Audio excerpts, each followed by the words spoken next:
Hello everyone, this is Enlightened.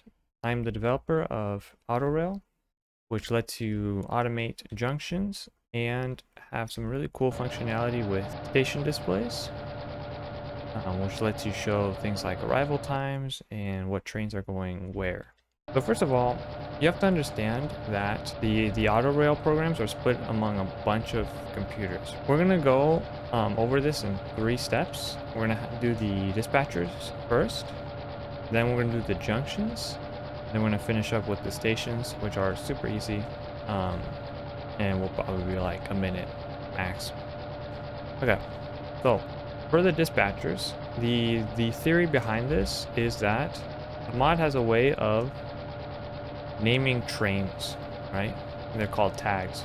Instead of giving the train name like Polar Express or something like that, we can give them a table of values. So like what the train cargo is, what the stops are, and what the ID of the train is. A bunch of really cool stuff. And this is all information that we can give to an individual train. And that tag can be used by junctions and stations to know like where the train is and set the switches correctly. And all of that begins here, right? With the dispatcher and a tagger. Right, so this dispatcher, once you get it set up, which I'll show you how to do very soon, you can select things like the route you want to take, some arbitrary name for the train, and once that's done, you just run it over this guy, and it will tag the train. And once it goes over, and that train will now have a route that these junctions can read and set the switches to, and you should get, if you set all of this up correctly, you should get to your destination without having to get out and manually set your switches yourself. Okay, so actual tutorial part. For this, you can use advanced computers. I personally, you could also use normal computers. I only use advanced computers to separate like what's for tracks and what's not for tracks. Right, so everything that's not like like under a track is just going to be using an advanced computer. Go on your computer, you click on it, boots up. Thing you want to do first, since this is your dispatcher, you're going to want to do pastebin get. You want to grab your dispatcher code. It's in the description, in the Discord server and all that stuff. And it's right here. And you want to call it startup. That way, every single time the computer starts up, every time the computer is loaded into chunks and all that stuff, it will start up that program. Once you do that, you'll do reboot,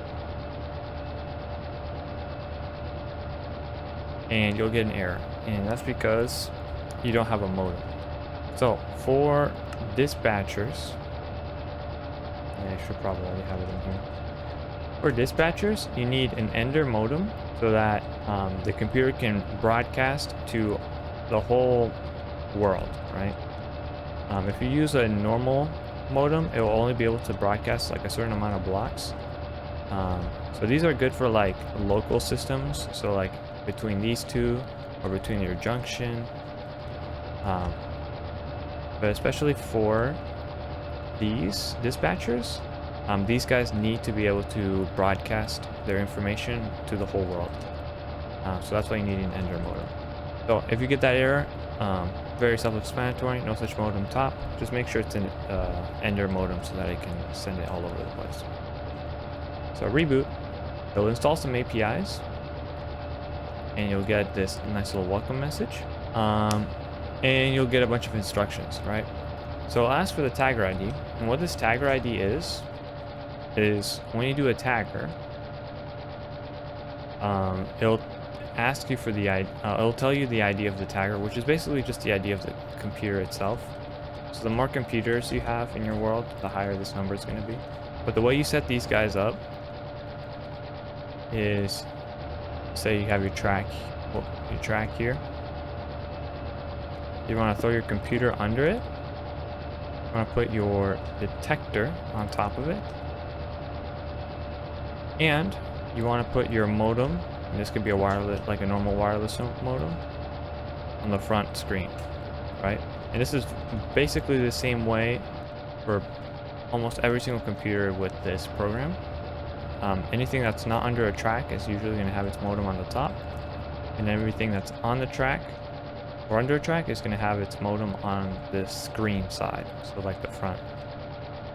Okay, it's going to ask you for the tagger ID, and you're going to want to set up your tagger. So you go Pastebin, get, startup, and you're going to name everything startup, okay? And you reboot. He'll be like, yo, this tagger's ID is 18. You go over here, type in 18, and then it's like, go to your tagger, say your ID to 17. 17, and now you're good. So now, press enter, and now you have to create a route, okay? So to create a route, essentially, you're gonna give the names of the lines you want your train to follow. So let's say you're this train over here and you're coming down this line. If you want to take a left, you'll put on that route link, right? So that way, that's how the junction knows, okay, he wants to go down the link line. Realistically, you wouldn't call this the way I did. You would say like this whole thing is one line, and you'd be like, this one's link north and this one's link south. This would be Lallis west, Lallis east. But that's how the naming conventions would work for your junctions, right? This dispatcher is gonna have a route. Call it test 2 or something. You can be like, how many junctions / pass-throughs? I don't know why I called it this, but pass-through is like, you want to go through a station. You're not stopping at the station, you just want to go through it. Does the train go through to get to the stop? What you're going to want to do is you're going to add all your junctions / pass-throughs to get to the stop. So junctions, self-explanatory, it's these guys and this guy. Pass-through is what, I don't know if it's called this, but it's when your train goes through the station but doesn't stop at it. You could also make this a stop, because the stations are going to read that like normal, so they're all going to say that, yeah, this train is coming in, even though it might not be stopping. It'll come in.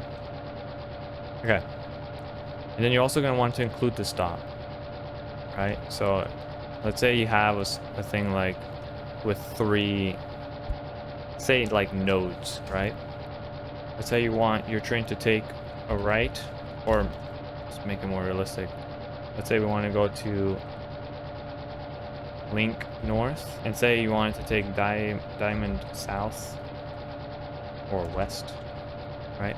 And the way you have these letters, this is case sensitive, right? So if you have it like this, and then your junctions say this, it's not going to work. So case sensitive, make sure you either do everything lowercase or know what you're like writing down. Let's say you name something, call it test, and that's your tag. It's going to pop up for a second. So basically it's going to say, here's the train cargo, here are your stops. Link north, diamond west, Cal. And the train ID is 7 because that's what time it was when you made the thing. So if your server, like if the time on your server doesn't move, because this the train ID is basically set to whatever time it is on the server. Okay. So once you have that, right, the tag is going to be sent over to this, and then you're going to run your train over it. What you gotta make sure you do is, when you move your train over this, don't like stop and go backwards, because it's gonna be waiting. What it's gonna be waiting for is for a train to come over it, and then for a train to come off it, right?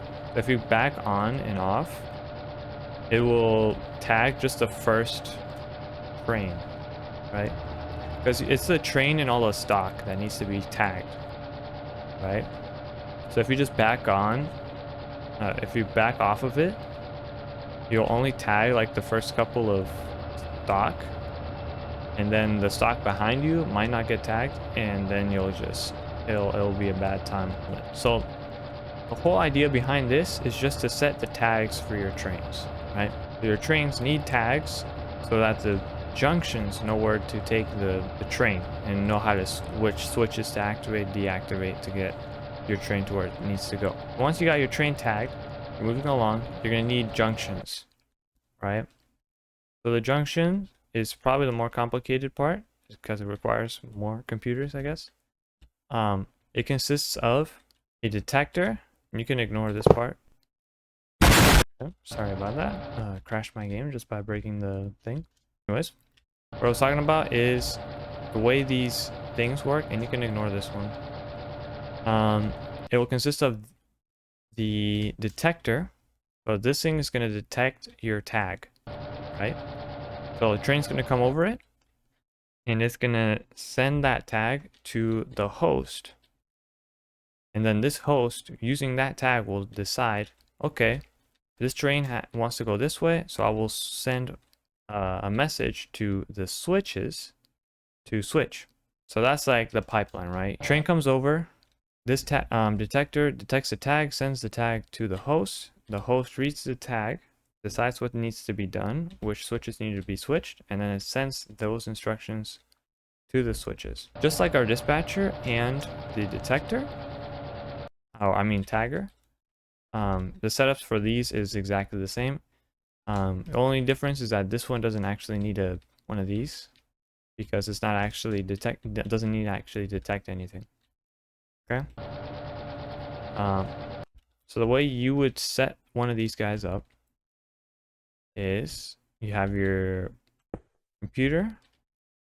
Let's say this is your tagger, and then you have your junction over here. Right?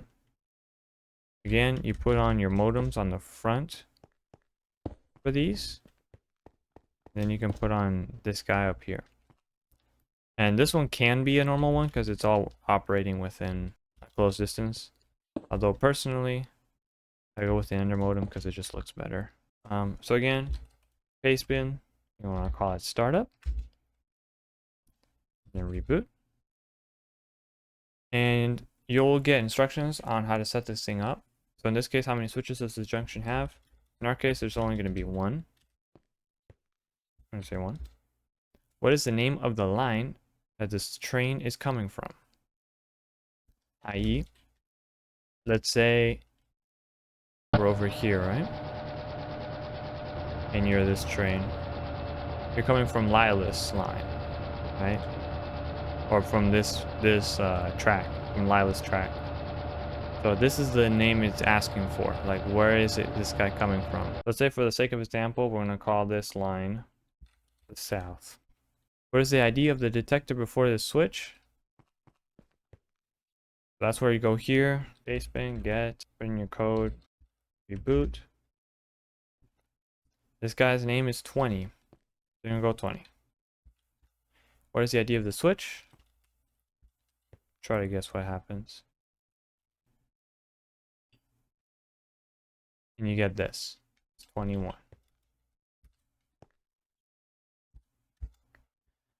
What line does the switch direct to when active?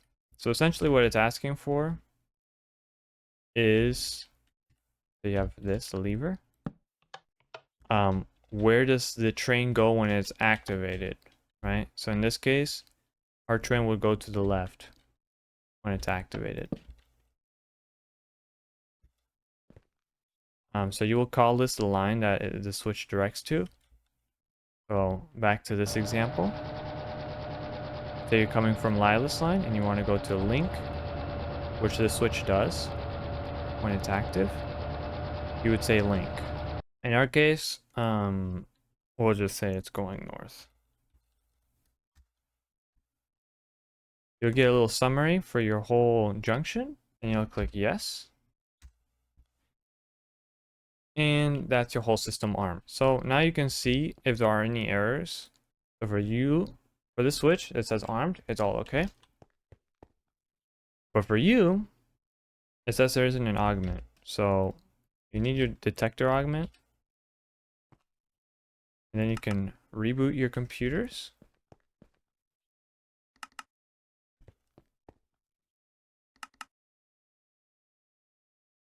And now your whole system's ready. It'll say ready, train, waiting for train overhead. This switch is armed. This thing is armed, and that's it. So this is a completely passive system, right? You don't need to do anything to it once it's set up. It will just do its whole thing.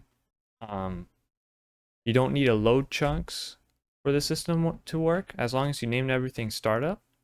When the chunks are loaded, all the computers will turn on, and they'll all communicate with each other. They'll be like, okay, I'm ready, and we're all ready, and then it starts up. I actually have in the code like messages that are sent between all of this, and it will display it all in here. So if for some reason like your server is running really badly and chunks are like loading very slowly, you'll be able to read how this thing is communicating to everyone. Or for example, if you're missing a junction, it'll say like, oh, I'm waiting for this switch. I'm not getting anything from this switch, right? So it's a really good way to like debug. So here's an example of what the thing is. It'll be like, oh, I'm pinging this detector for south, right? This line is coming in south. So once it gets pinged, it'll be like, all detectors ready, pinging switch south, right? So you can immediately know like which switches are doing stuff and which ones are being problematic, just by this. So that's that. Now you want this, which is probably my favorite part of the mod, is the stations. These are super duper easy to set up, and you can set it up with multiple platforms. Alright, so just for a quick demo, so let's say you set up your train and you want to go home, I guess, right? So you press enter. You can be like, what is the train contents? We're gonna call this Bob. And the reason why I say Bob is because I call it train contents in here, but it's really just a name that's gonna show up on the station. So like, oh, train Bob has arrived to the station, right? It doesn't necessarily have to be the train contents. So let's say we call it Bob. We sent the tag to the tagger, so this guy just sent a tag to the tagger. And now this tagger is waiting for the train to go overhead. And once the train is overhead, it will just start spamming the tag. Just to make sure that all the stock gets tagged. So let's send this guy over. So we'll go over, it'll be tagging. You'll see this. Sends the message to this guy, and then this guy sends the message to here to switch, and it will switch the thing. And here's an example. Here it is doing the same thing, but it will switch over to the right side.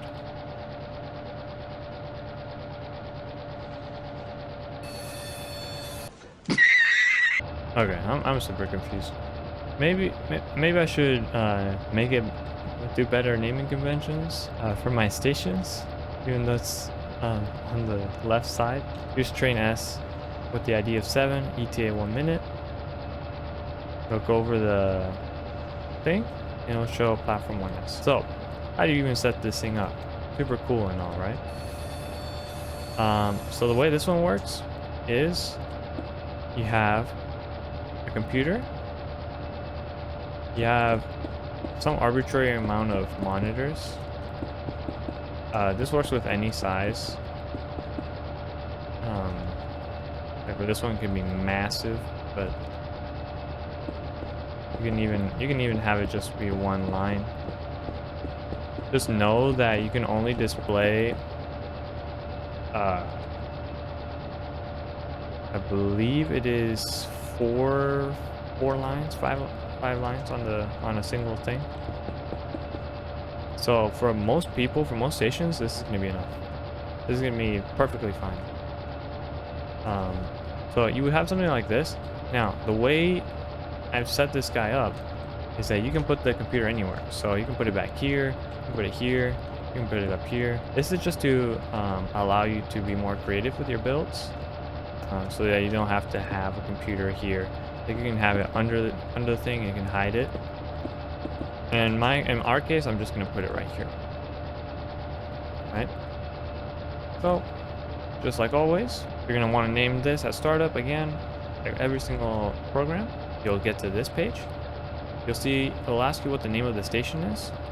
Let's say you call this station, well, in this example, the station is called right station, even though it's on the left. Very good. So unless you want to have multiple displays at right station, you're gonna want to call it right station, right? But you need to have different names for your stations. So we're gonna call this one right station. And I'm doing this because it's case sensitive as well. There's only one platform at the station, and it's going to ask for the ID of platform 1. So platform 1's ID is 16, and if you had multiple platforms, you would go through and put in the IDs of each of the platforms. So once you do that, it's going to ask what side the display is. So in ComputerCraft, the way computers are set up is that on monitor side, it's going to be the front, this is the back, this is the top, that's the bottom, that's the left, and that's the right. And they're called as such, right? So in our case, our monitor is on the right. We call it right. The speaker, which is this thing, is on the top, and the modem is on the left. Now your station's up. So let's say you constructed Grand Central Station one-to-one in Minecraft. Now you can have station displays for trains that are going to that station. But so hopefully that was helpful. It's pretty much all there is to it. I might make a video to further explain how the code actually works. So like a little code review, just to explain how I did all this stuff, so that if anyone is interested in creating their own little junction program, they don't have to start from zero. They'll have something to build off of. So yeah, that's it. If you need the codes should be in the description of this video. And they'll also be on the Discord server that's set up specifically for this program suite, right? If I do ever update the code or like the program, you won't have to copy and paste new codes. I'll just keep those codes updated, so you won't ever have to hunt for new codes. But yeah, I'm excited to see if anybody creates any cool stuff with this, and crazy subway systems, I don't know, logistical nightmares. So yeah, I hope you guys have a wonderful day. Maybe I'll see you in the next one. I don't know. I'm just saying classic YouTuber stuff at this point.